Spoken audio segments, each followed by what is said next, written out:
bir xilda dünyamizni bola-chaqamizdan ham qizg'anamizda. Valanglatib uyni salaveramiz, imoratda shu 12 sotuq bo'lsa, 15 sotuq bo'lsa, aylantira imorat solib chiqamizda, o 50-60 yoshimizgacha imorat solish bilan avvora bo'lamiz. Qattiq non yeymizda, biroq imorat solamiz. Qattiq non yeb imorat solamizda, loyga batamiz, suvga tushamiz, sovuq o'tadi. 60dan keyin, 70dan keyin bolangiz bu imoratni buzatdi, qaytadan yangidan salatdi. Nima keragi bor shuni? Yaxshi yashashlik uchun shariatda 4 ta xona yetadi, 4 ta.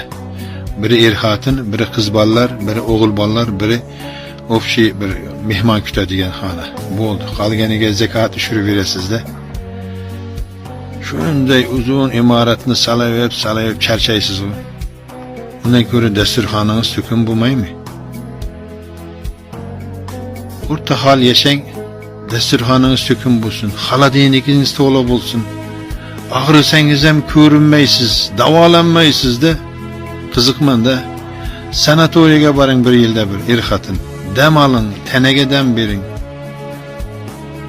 Dasturxoningizda hech narsa yo'q. Imoratni salasiz, sementni olasiz, shifr plastina olamizda aylantira imorat solib chiqamiz. Qo'shnimizga chiqamizda bitta arra so'rab chiqamiz, balta so'rab chiqamiz. Ba'zida hamma narsani ixcham qilin. Baribir to'y to'malaq qilsangiz, kafeda, to'yxonada bo'lyapti to'ylarimizda. Ballalarimizdan qizg'anamiz, go'sht yemaydi. O'lka makron unashi ba'zi xonadonlarda hammaga emas.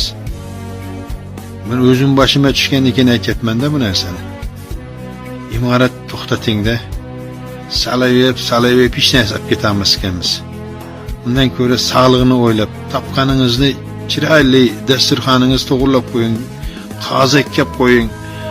Qarzi qarta go'sht bo'lsin, dasturxoningiz to'kin bo'lsin-da. Nima qilaman, imorat salavergan bilan bir kuni kasal bo'lib, paqitasida o'lasa ketasiz. Xolodilnikingiz to'la bo'lsin.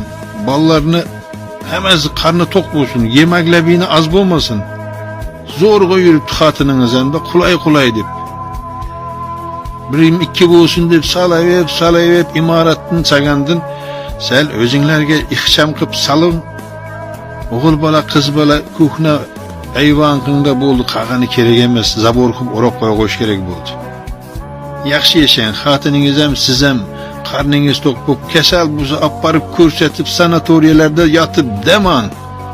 Bu 60-70 yillik umrda, qisqa umrda imorat sovuq o'tib oyog'imizdan charchaganimiz holatda. O'rtacha qilsang, chiroyli qilsang, zaborqinga o'rab qo'ying bo'ldi. Dasturxoningiz to'kin bo'lsin. Topganingizni bola-chaqadan ayaman. Qatqab king, qaymoq olib king.